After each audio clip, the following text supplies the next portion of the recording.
오늘 우리에게 주시는 하나님의 말씀은 사무엘상 9장 1절부터 14절까지의 말씀입니다. 사무엘상 9장 1절부터 14절까지의 말씀을 화면을 보시면서 한 절씩 교독하시도록 하겠습니다. 제가 먼저 봉독하겠습니다.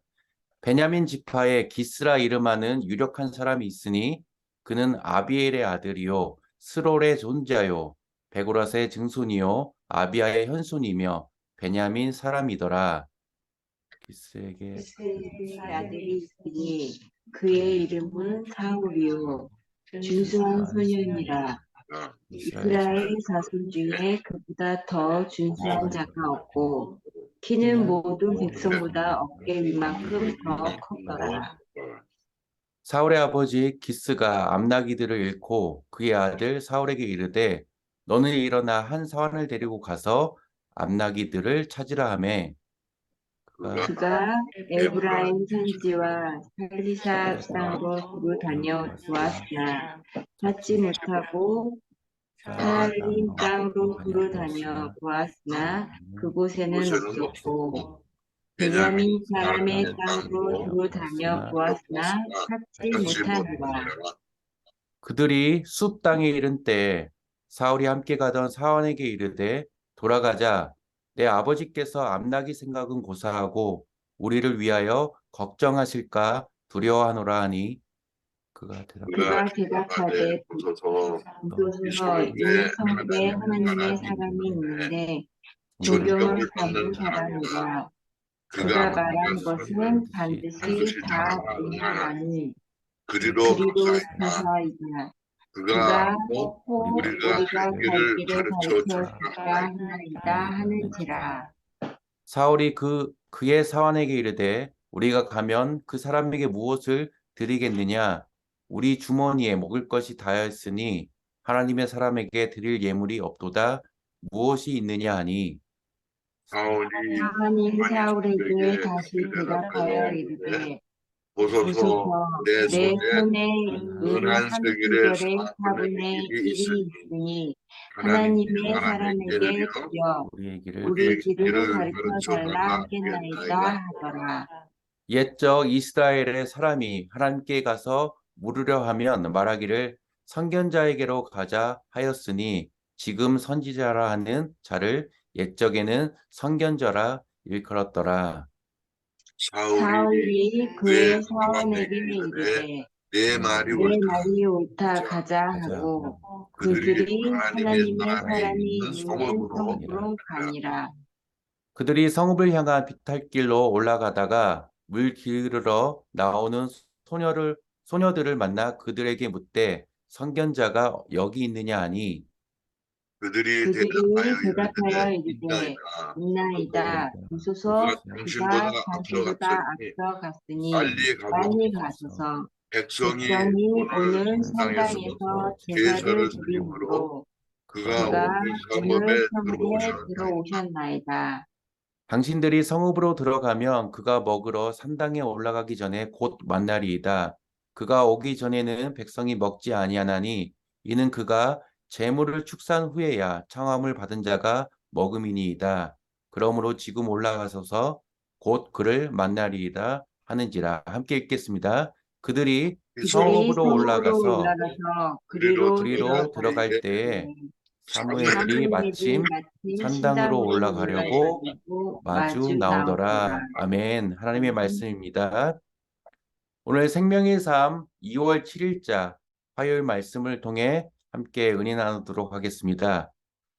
오늘 우리가 살아가는 이 시대를 가리켜 현대판 사사시대라고 이야기하는 분들이 종종 계십니다. 그분들이 그렇게 이야기하는 이유는 안타깝게도 우리가 살아가는 이 시대의 모습이 사사시대의 모습과 많이 비슷하기 때문입니다. 사사시대의 특징을 한 구절로 나타난 본문이 사사기 21장 25절에 나타나 있는데요. 이렇게 기록되어 있습니다.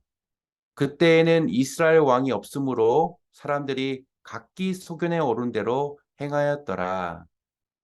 이는 하나님의 다스림을 거부하고 강력한 지도력이 부재한 가운데 인간의 상대적 가치 기준이 그들의 삶의 판단 기준이 되어 살아가는 그들의 모습을 그대로 묘사한 말씀입니다. 그래서 사사 시대는 그 어느 시대보다 타락하고 혼란스러운 시대였습니다. 그리고 그 시대는 공의와 정의가 사라진 무법 시대라고 이야기할 수 있습니다. 법은 사람과 사람이 살아가면서 지켜야 할 기본 약속입니다. 그런데 이 법이 제대로 작동하지 않으면 폭력과 살인이 난무하고 거짓과 위선이 팽배하게 됩니다. 이러한 시대가 바로 사사 시대였고 오늘날 우리가 살아가는 이 시대를 현대판 사사 시대라고 이야기하는 이유이기도 합니다. 그런데 이러한 사사 시대 가운데 우리가 반드시 기억해야 할 사실이 있는데요. 그것은 바로 사사 시대 가운데도 우리 하나님께서는 여전히 하나님의 뜻과 계획을 이루어 가신다는 사실입니다.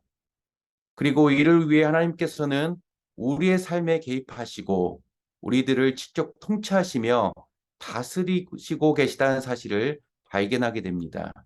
이것이 바로 하나님의 섭리인 것입니다. 하나님의 섭리에 대해서 웨스트민스터 소요리 문답에서는 이렇게 정의하고 있는데요.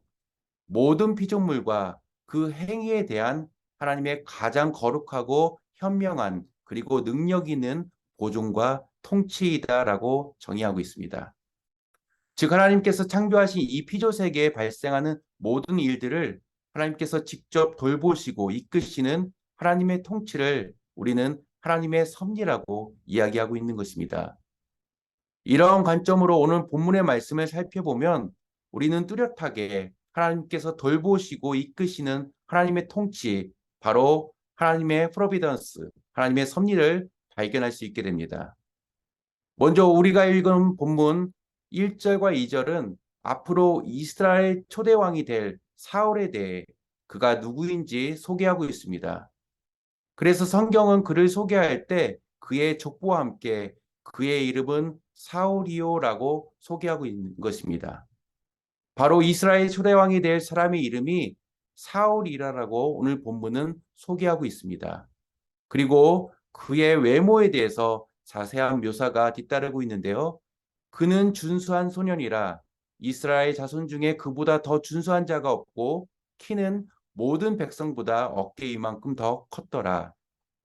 이처럼 사무엘상 9장 1절과 2절은 사울의 족보와 함께 그의 모습을 잘 묘사하고 있습니다. 그런데 여기서 우리가 발견할 수 있는 두 가지 사실이 있습니다. 먼저 하나는 하나님께서는 왕을 세우시길 원치 않으셨다는 사실을 우리가 발견할 수 있습니다. 그리고 이스라엘 백성들은 사람을 외모로 판단하고 있다는 사실을 우리는 발견하게 됩니다. 그래서 후에 하나님께서는 사무엘에게 이렇게 말씀하십니다. 내가 보는 것은 사람과 같지 아니하니 사람은 외모를 보거니와 나 여호와는 중심을 보느니라.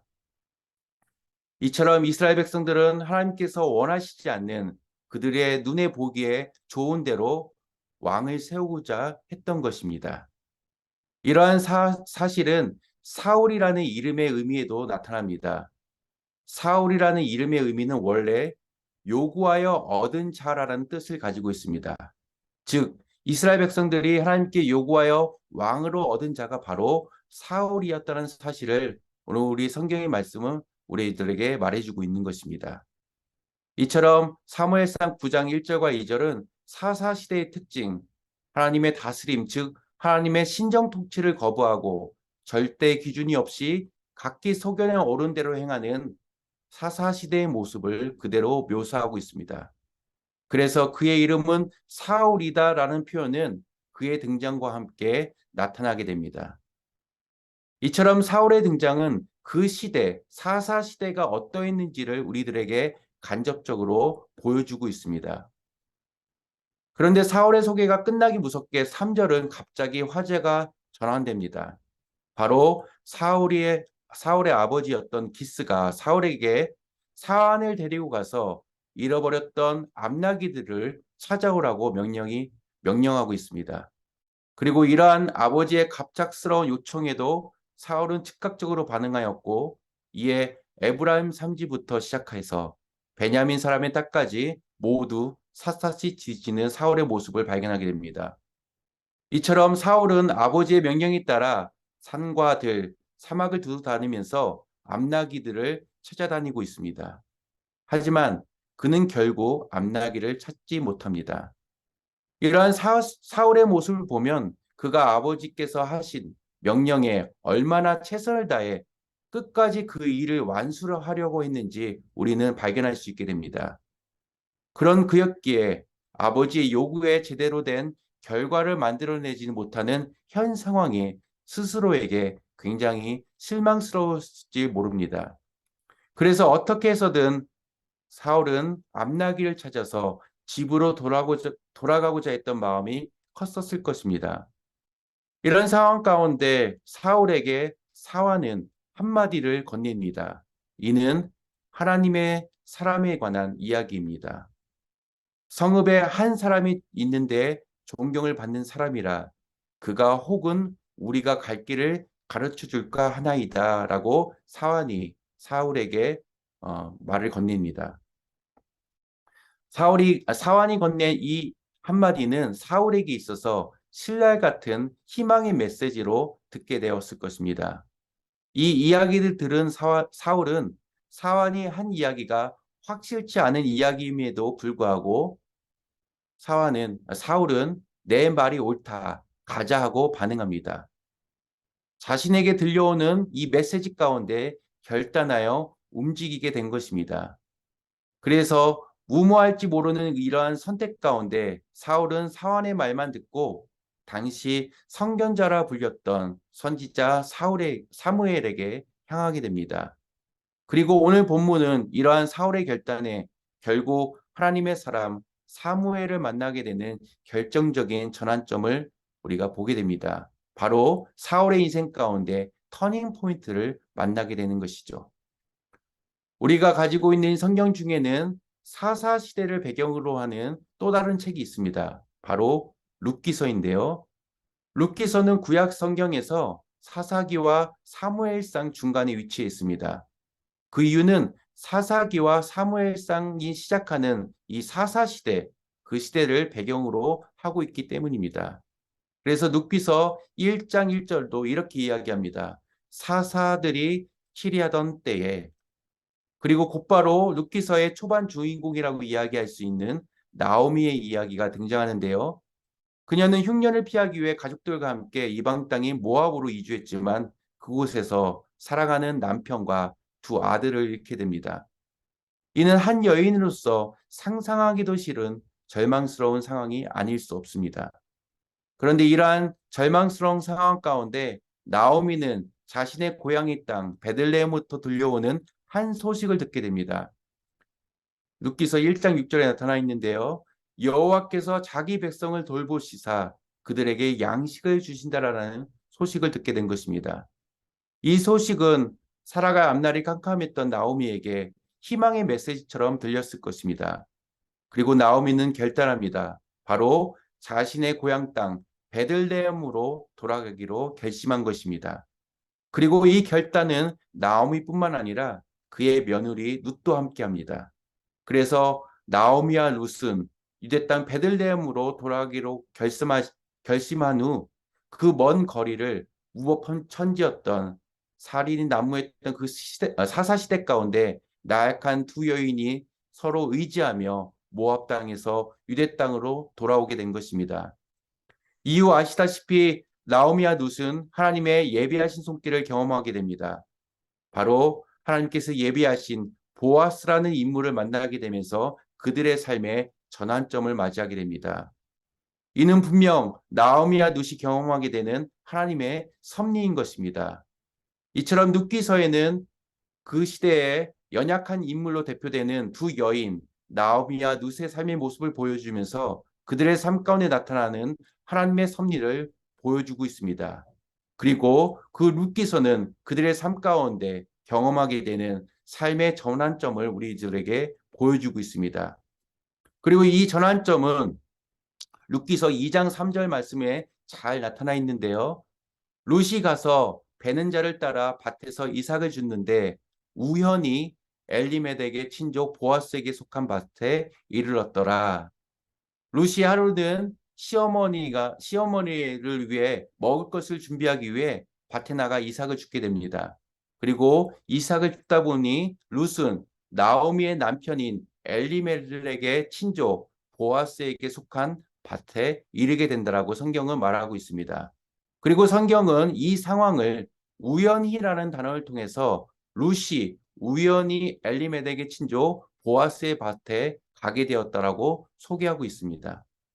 그런데 이 우연이라는 단어가 속해 있는 절 다음에 나오는 절에는 이런 표현이 나타나 있습니다. 바로 마침이라는 단어입니다.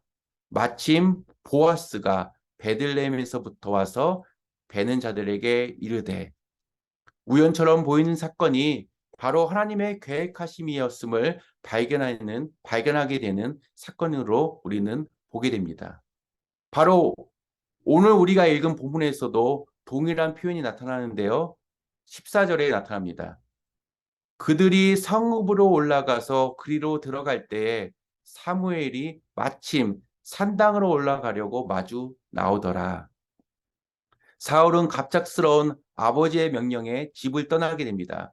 그러다 막막한 상황 가운데 하나님의 사람 사무엘의 소식을 듣게 되고, 사울은 사무엘을 만나기를 결단하고 어디에 있을지 모를 사무엘을 만나러 떠나게 됩니다. 그러다가 우연히 물을 길러 나온 소녀들을 만나게 되고, 우연히 듣게 된 그녀들의 이야기에 사울은 마침 산당으로 올라가려는 사무엘을 만나게 되는 것입니다. 이처럼 하나님의 섭리는 믿음의 눈으로 보지 않으면 마치 우연처럼 우리들에게 보여집니다. 그래서 우리들은 이를 우연히 일어나는 것으로 오해할 때가 있습니다. 하지만 자세히 들여다보면 우리 눈에는 직접적으로 보이지 않지만 하나님께서 우리의 삶에 개입하고 계셨다는 사실을 우리는 발견하게 됩니다. 그래서 우연처럼 보이는 일들이 결국 하나님의 뜻과 계획하심이었다는 사실을 우리는 발견할 수 있게 되는 것입니다. 이것이 바로 하나님의 섭리인 것입니다. 그래서 하나님의 섭리는 우연처럼 보이는 하나님의 뜻과 계획하심이라고 이야기할 수 있습니다.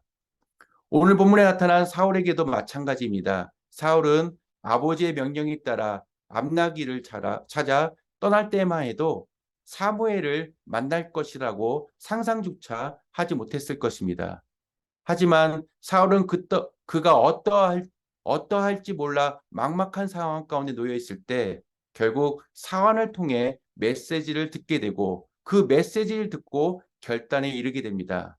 그 결단은 우연처럼 보이는 일들의 연속 가운데 앞으로 자신을 이스라엘의 초대 왕으로 기름 부을 하나님의 사사, 하나님의 선지자 바로 사무엘과의 만남을 이루게 합니다.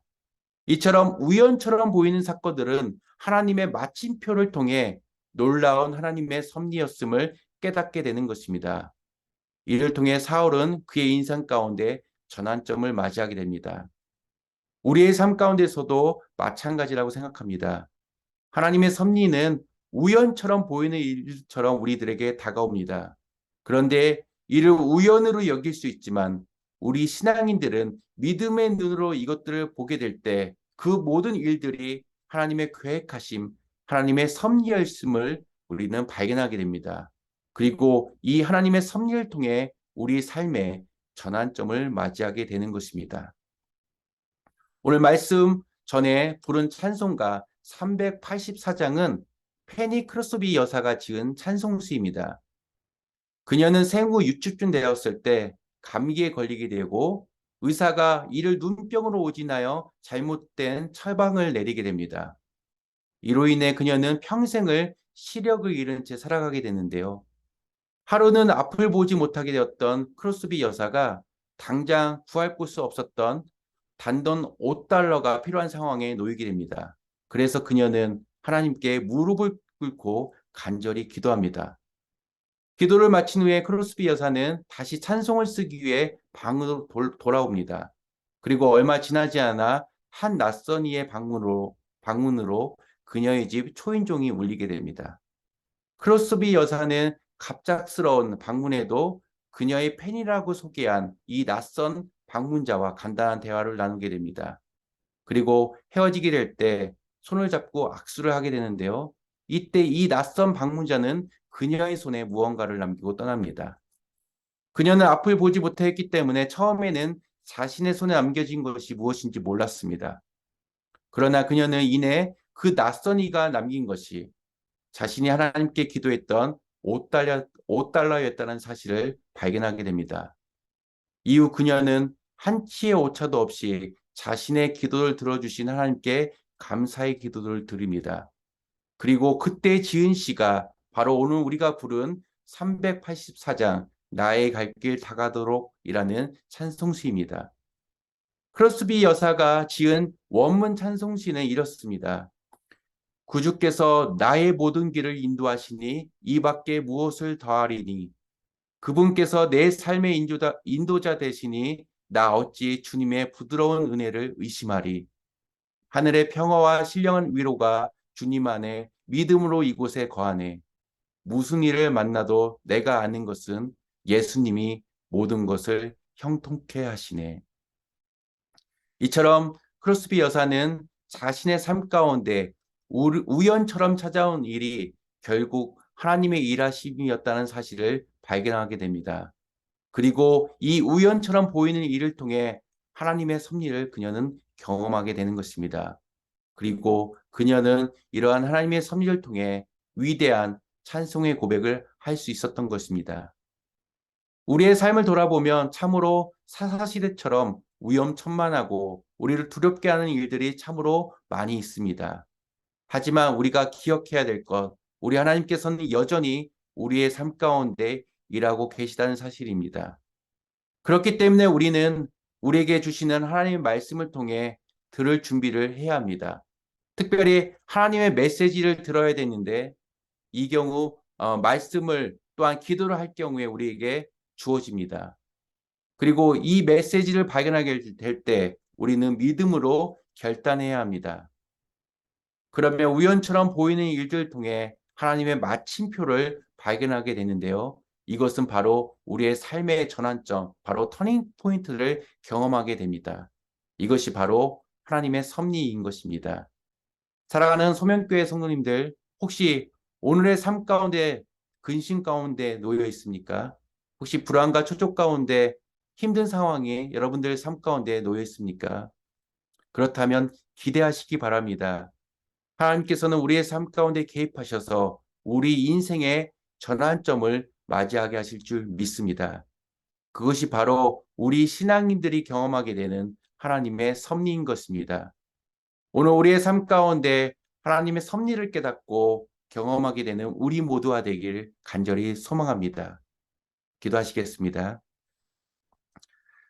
사랑과 은혜가 풍성하신 하나님 아버지, 오늘 저희들 사무엘상 9장 말씀을 통해 하나님께서는 여전히 우리들의 삶 가운데 일하고 계시다는 사실을 발견하게 됩니다.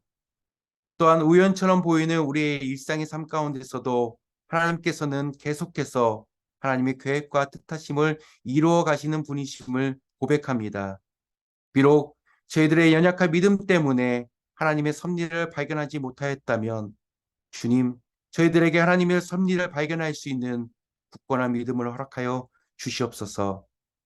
그리하여 저희들의 일생 가운데 하나님의 이사심을 발견하게 하시고 하나님께 영광과 찬송을 올려드릴 수 있는 저희들의 삶이 될 수 있도록 인도하여 주시옵소서. 오늘도 부족하지만 믿음으로 세상 가운데 나아갑니다.